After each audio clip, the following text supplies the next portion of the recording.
नेतागण, कांग्रेस अध्यक्ष श्री मल्लिकार्जुन खड़गे जी, पूर्व अध्यक्ष सोनिया जी, राहुल जी और तमाम एआईसीसी के डेलीगेट्स, आज हम सब यहाँ उपस्थित हैं और हमें ये पहचानने की ज़रूरत है कि हमारे संगठन के सामने एक बहुत बड़ी चुनौती है। उस चुनौती का सामना हम कैसे करेंगे, इसी के लिए हम इकट्ठे हुए हैं और 3 दिनों से चर्चा चल रही है। इसके बारे में मैं कुछ एक दो अपनी बातें कहना चाहती हूँ। ख़ास तौर से उन कार्यकर्ताओं के लिए जो देश भर में हैं लेकिन आज यहाँ उपस्थित नहीं हैं। देखिए, कांग्रेस का कार्यकर्ता कौन है? वो अनोखे लाल है जो इस झंडे को लेकर कन्याकुमारी से कश्मीर तक चला। वो दिनेश है जो आज दिख नहीं रहा है, जो इसी तरह से देश के ध्वज को लेकर नंगे पांव चला। कल किसी ने नसीब पठान जी का नाम लिया, उत्तर प्रदेश के एक नेता थे। आजीवन कांग्रेस के प्रति उन्होंने निष्ठा दिखाई। उसी तरह से मैं कई नाम ले सकती हूँ। कल जब शोक प्रस्ताव हुआ, ईश्वर चंद शुक्ला जी का नाम नहीं लिया, लेकिन ईश्वर चंद शुक्ला जी, उनको टिकट नहीं मिला चुनाव में, फिर भी वे प्रचार किए और प्रचार करते करते उनका देहांत हुआ। मैं पच्चू पासी का नाम ले सकती हूँ, जो रोज़ सुबह वही सफ़ेद जूते पहनकर गांव-गांव जाते थे, कांग्रेस के लिए प्रचार करते थे, कांग्रेस का झंडा फहराए रखे। उनका भी देहांत हुआ। यूपी में हम मजाक में कहते हैं कि एक लाइफ लॉन्ग कांग्रेस सफरर होता है। जो यूपी के कार्यकर्ता हैं ये समझेंगे ये बात। जो कार्यकर्ता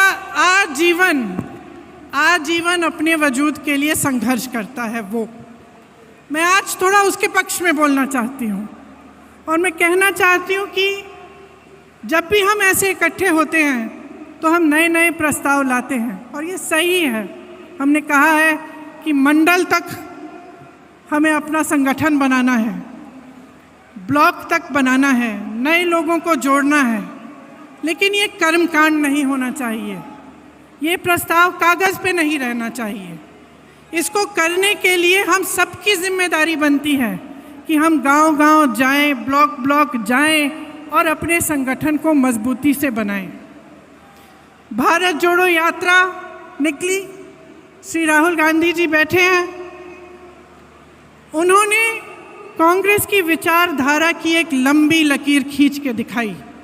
जो बहुत समय से नहीं हुआ था, उन्होंने करके दिखाया।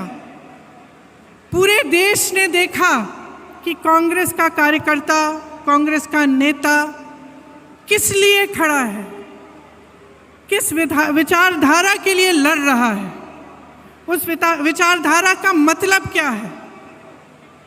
ये काम भारत जोड़ो यात्रा ने किया। देश भर से लोग आए, कन्याकुमारी में आए, केरल में आए, मध्य प्रदेश में आए, हर जगह जहाँ जहाँ यात्रा गई वहाँ आए। जब कश्मीर में थे तो मैं कुछ महिलाओं के साथ खड़ी थी, यात्रा का इंतज़ार कर रहे थे हम।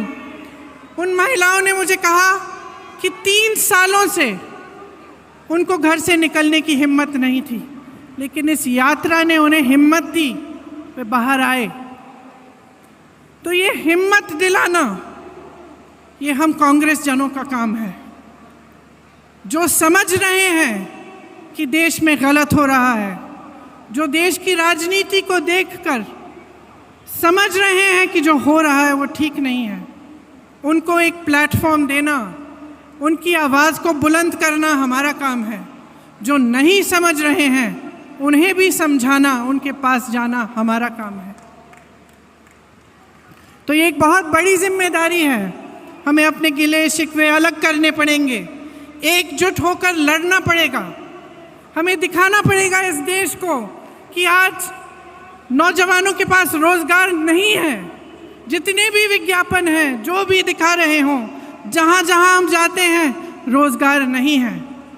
रोजगार क्या, जो नौजवान परीक्षा देते हैं भर्ती के लिए, वो घोटालों में उलझे हुए हैं। उसके लिए क्या प्रस्ताव है हमारा?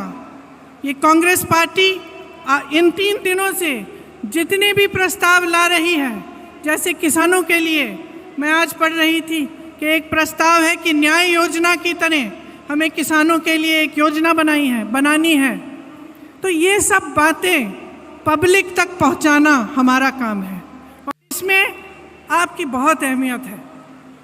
तो एक साथ हमें काम करना पड़ेगा, चाहे महिलाओं के लिए, उनके विकास के लिए, चाहे ये समझाना कि जबकि देश का किसान आज कर्ज में डूब रहा है, मुश्किलों से घिरा हुआ है, लेकिन ज़मीन प्रधानमंत्री जी अपने दोस्तों को मुफ्त में दिलवा रहे हैं। आज हमें देश को दिखाना पड़ेगा कि किस तरह कुछ गिने चुने उद्योगपति आगे बढ़े जा रहे हैं, उनकी आमदनी दुगनी 3 गुना बढ़ती जा रही है और किसान की आमदनी कम होती जा रही है, नौजवानों के रोजगार कम होते जा रहे हैं, महंगाई बढ़ती चले जा रही है, किसानों को कर्ज माफ़ नहीं होते लेकिन बड़े बड़े उद्योगपतियों के होते हैं। ये सब बातें हमें पब्लिक में ले जानी है। अब हमारे पास सिर्फ 1 साल बचता है। हमसे उम्मीदें हैं, ये उम्मीद है कि हम एकजुट हों, कि जितनी भी पार्टियां हैं, जितने भी दल हैं, जितने भी लोग हैं जिनकी विचारधारा इनसे विपरीत है, वो आगे आए, एकजुट होकर लड़ें। सबसे उम्मीद है, लेकिन सबसे ज़्यादा उम्मीद कांग्रेस पार्टी से है आज। और मैं जानती हूं कि हम इस उम्मीद पर खरे उतर सकते हैं कि आपकी मेहनत से, हमारी मेहनत से, हमारी एकजुटता से, हमारे समर्पण से और अपने संविधान के प्रति हमारी निष्ठा से हम सब इस काम को करके दिखा सकते हैं। तो आज जब आप यहाँ से जाएंगे, घर घर जाएंगे, अपने अपने क्षेत्र में जाएंगे, तो आप नए लोगों को जोड़िए। नए लोग जुड़ते कैसे हैं? विचारधारा से जुड़ते हैं, जज्बातों से जुड़ते हैं और आपका मिसाल देख के जुड़ते हैं। तो हमें मिसाल बनना चाहिए कि राजनीति कैसे होनी चाहिए, किस तरह से हमें अपनी राजनीति करनी है। जब जब चुनाव आता है तो ऐसे मुद्दे उठते हैं जिससे जनता का कोई मतलब नहीं है। क्यों कह रही हूँ कि मतलब नहीं है? क्योंकि जब रोजगार की बात होती है, युवाओं की बात होती है, महंगाई की बात होती है, तो इन मुद्दों पर चुनाव लड़े जाने चाहिए कि किस तरह से विकास होगा, भविष्य में हम क्या प्रस्ताव रख रहे हैं, कौन सा सकारात्मक कदम हम उठाने जा रहे हैं। ये हमारी राजनीति होनी चाहिए। और आजकल की जो राजनीति है, जो देश का माहौल है, जो नकारात्मक है, उससे हमें ऊपर उठना पड़ेगा और हमें सकारात्मक तरह से भविष्य के लिए अपने प्रस्ताव रखने पड़ेंगे और अपनी बात रखनी पड़ेगी। मुझे पूरी उम्मीद है कि हम इस लड़ाई में सफल होंगे, क्योंकि हम मजबूत हैं।